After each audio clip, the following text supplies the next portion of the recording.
Good evening. Thanks for joining us for this special edition of 7 Eyewitness News at 7. We are coming to you live from Lincoln Memorial United Methodist Church here in Buffalo. I have a panel of some familiar faces most of you have probably seen before. But why are we here?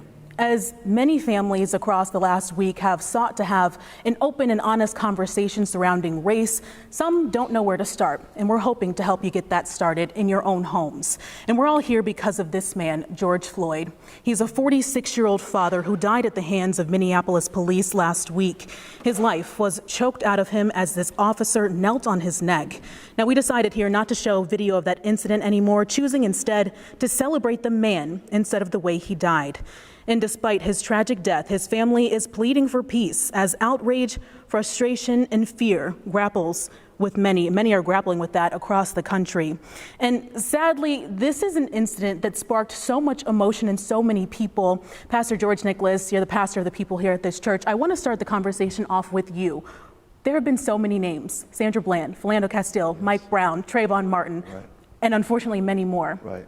Why was it this one? Well, I think and good evening and welcome to Lincoln Church. Thank you. It's really because of the cell phone that, we were able to see the execution of a black man right in broad daylight by someone that was sworn to serve and protect, but clearly he was not carrying out those duties. This incident just brought to light the reality of institutional and structural racism that's been prevalent here in America since 1619. Mm-hmm. We've been saying, people in the African American community, that these things have been going on. And oftentimes we are met with, well, no, you're exaggerating, it's not really happened, what did the person do? There was some kind of thing. And so this was put the system on display.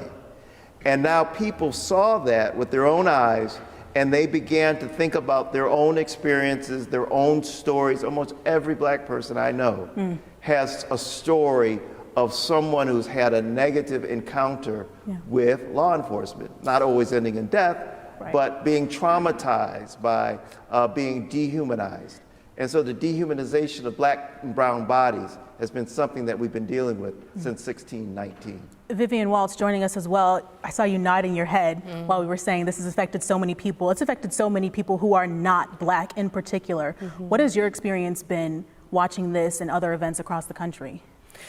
Well, I think just the human response is, hearing "I Can't Breathe." We heard that before with Eric Garner. So, that calls forth what we've heard before, a re-injury. And, what is more basic a human right than to breathe? Yeah. I just found looking at this incident just chilling. It was like, the utter disregard for human life was just frightening to me. And Kim Beatty, we spoke a lot, and you said it took some time for you to get back to me on whether you could do this with us because you were having such an emotional reaction. Why? My pain is probably threefold. As a police officer, a mother, a black person, an individual that's been a part of my community. But I'd like to mention as a mother, and in light of what you said, I appreciate both of you saying that. But I'm going to add this, being a mother and being a part of this community is not easy. Yeah. When you watch and you see these experiences, these vicarious experiences on TV, as a mother, you have a kindred spirit with other African American mothers. Yeah. So these experiences become true experiences for me, especially in the profession that I work, when George Floyd called out for his mother. It was one of the most painful videos we've seen. And his legacy is really serving as a call to action for so many people of all races, all colors. Saturday was really when it came home here to Buffalo. And I want to share the experience that these two men had as we look at what happened in Buffalo, their message through their lens. My main focus for coming down here was just to make sure that, that the message didn't get hijacked at that 5 o'clock rally, and just to make sure that, we just set the tone for, what we wanted to see happen here. No peace! No peace! Tweet, you can be on Facebook, Instagram, all you want to, but if you're not putting forth the action, what does it really matter for?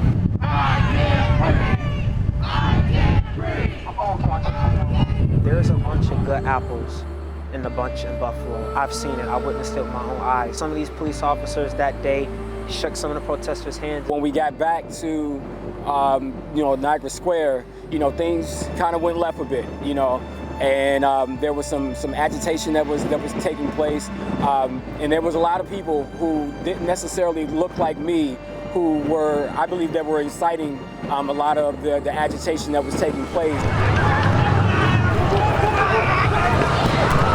Some people, including myself, stood up, rose above the, cause and everything, and tried to calm everybody down. It was a little disheartening, just to kind of see how everything took place, because I know that, we're a better city than that.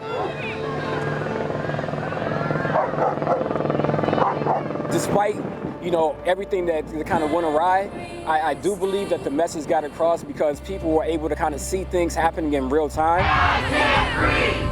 I can't breathe! Obviously, they heard something, or not even heard something, they felt something. Seeing how other people are reacting to this right now, I think the message is really getting across right now that change needs to happen, and it needs to happen now. Some powerful images there. Coming up, where we've been and where we're going in the fight for racial justice in America. Straight ahead, the conversation continues as we look back at the civil rights movement of the 1960s and how it compares to today. Stay with us.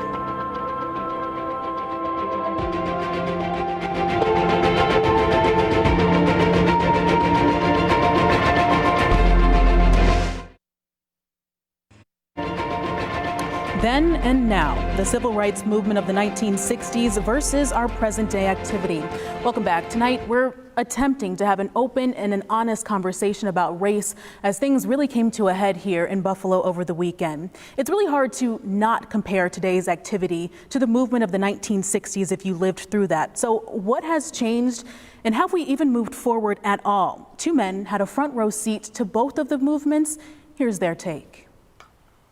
Buffalo, a city of good neighbors, wasn't always a good city. It's been nearly 60 years since the last social justice movement, but not much has changed. I had a great problem with brutality, issues of police-community relations, so the real concern, some of the same things we're dealing with in 2020, we're dealing with in 1960.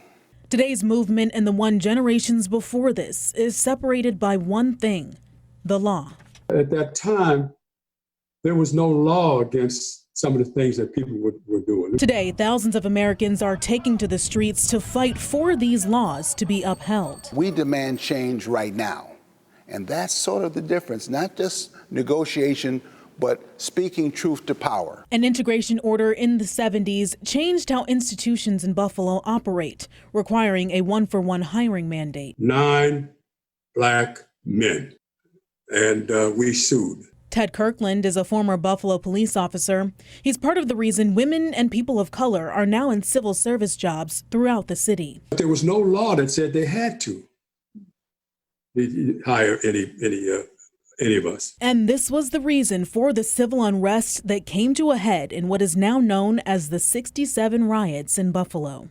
Minute by minute and hour by hour, when you lose your history, Buffalo, you lose your power. As a former cop, Kirkland looks at these protests today against police brutality and says it's not about adjusting training for cops, it's about changing their upbringing.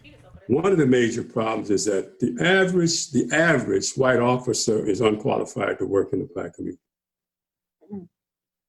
Okay? Okay. That's a fact.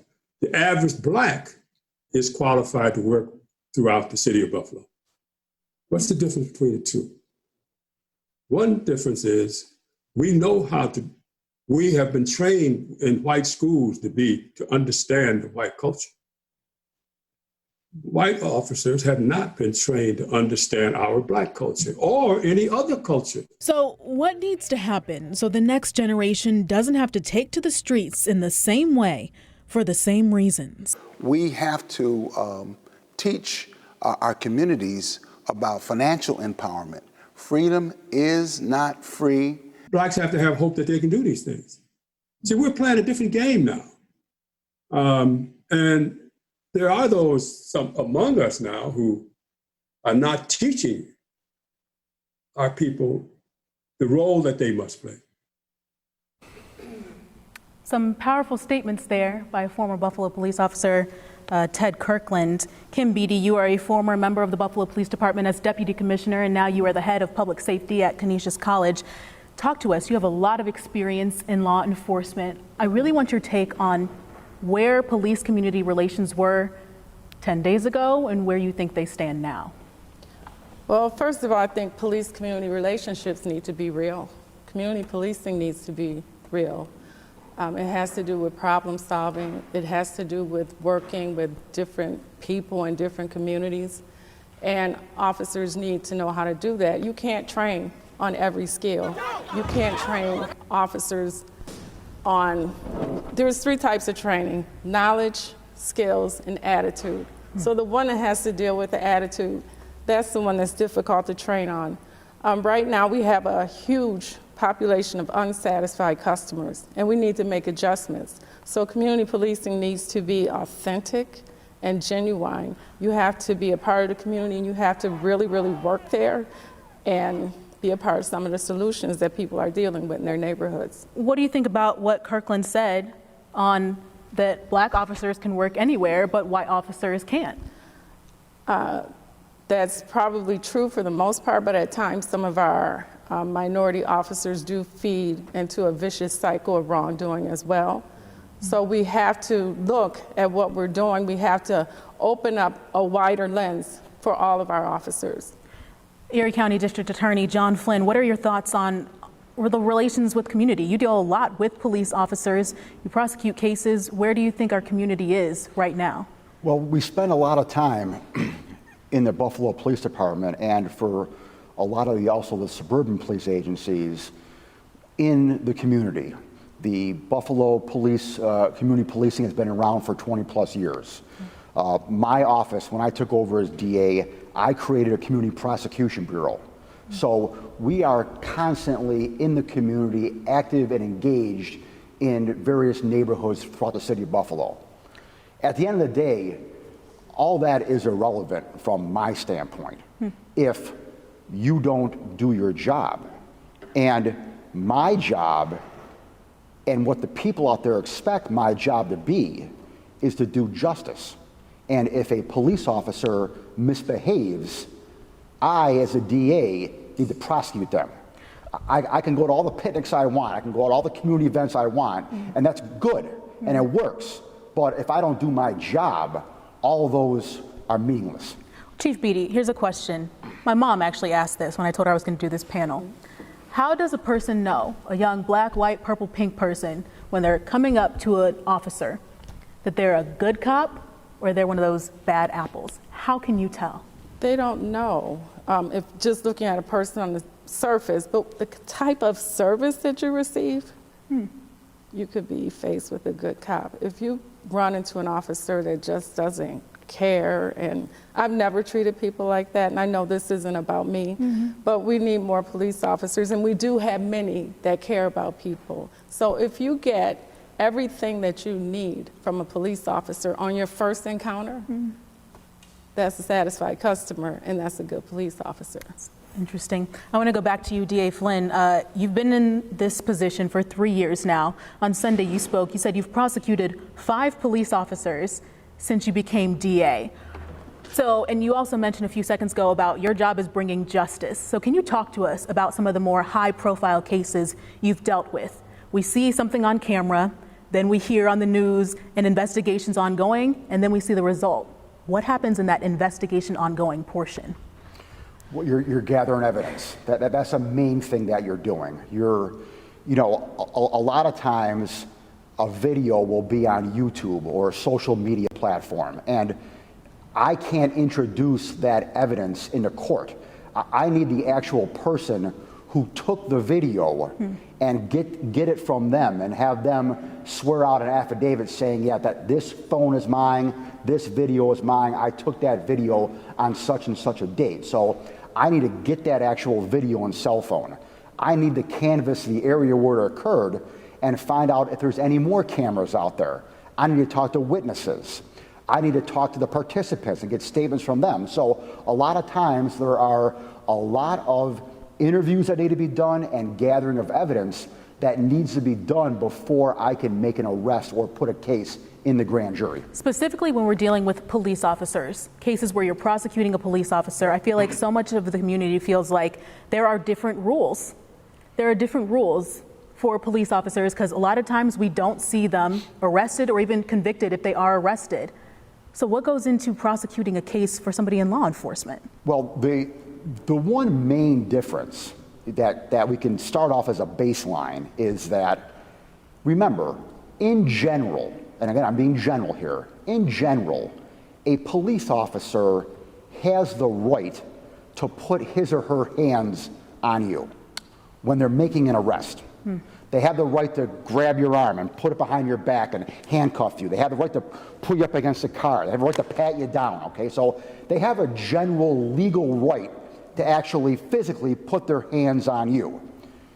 A civilian doesn't have that right unless there's a justification or self-defense. But in general, that's a big difference sometimes. Now, the question that comes to me when I'm prosecuting a police officer is not did the police officer put their hands on someone, but did they go too far? Was it excessive? And that's where the investigation needs to really get into in order to make an arrest and prosecute a case. Yeah. So much there. I wish we could keep going, but we have to send it to a break. So straight ahead, we're going to talk about how to be an ally. If you're not Black and you want to help this community, what can you do?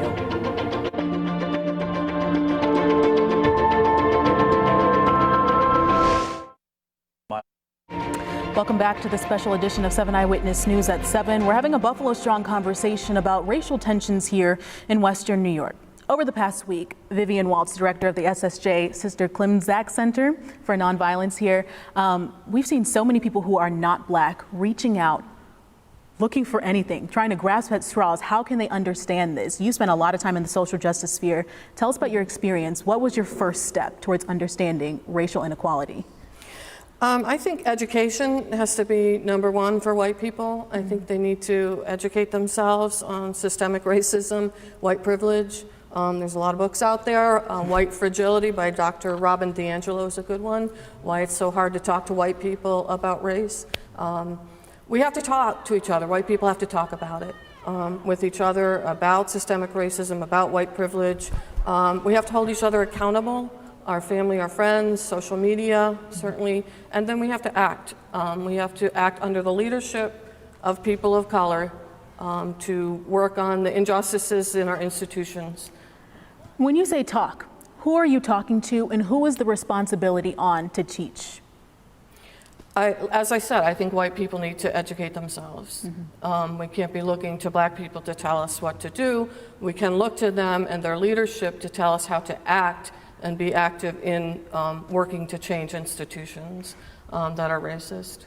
Pastor George, you're over there smiling. The first thing white people need to do is listen.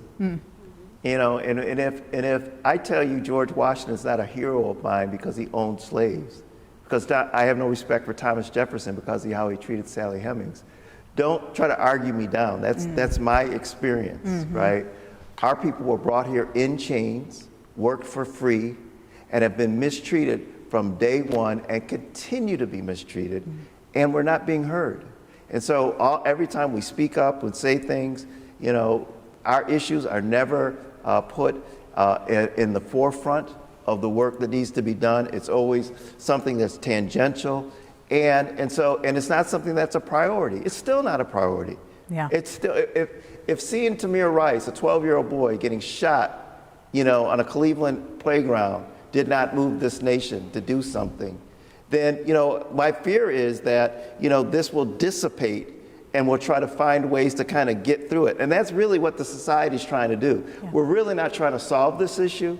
We're trying to get through it. And that's going to be problematic. Yeah, I agree. And there's so much more we can teach and we can learn about. Right now on the front page of our website, we have an article with some of those resources Vivian was talking about, how to get started while you try to learn more about racial injustice in America. And straight ahead, we're going to salute the heroes that are taking a stand for this city. Stay with us.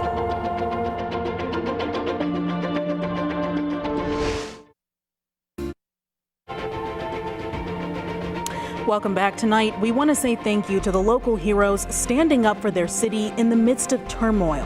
When people vandalized downtown Buffalo Saturday night, Thomas Pappas and his friends joined forces to help repair some of the damage.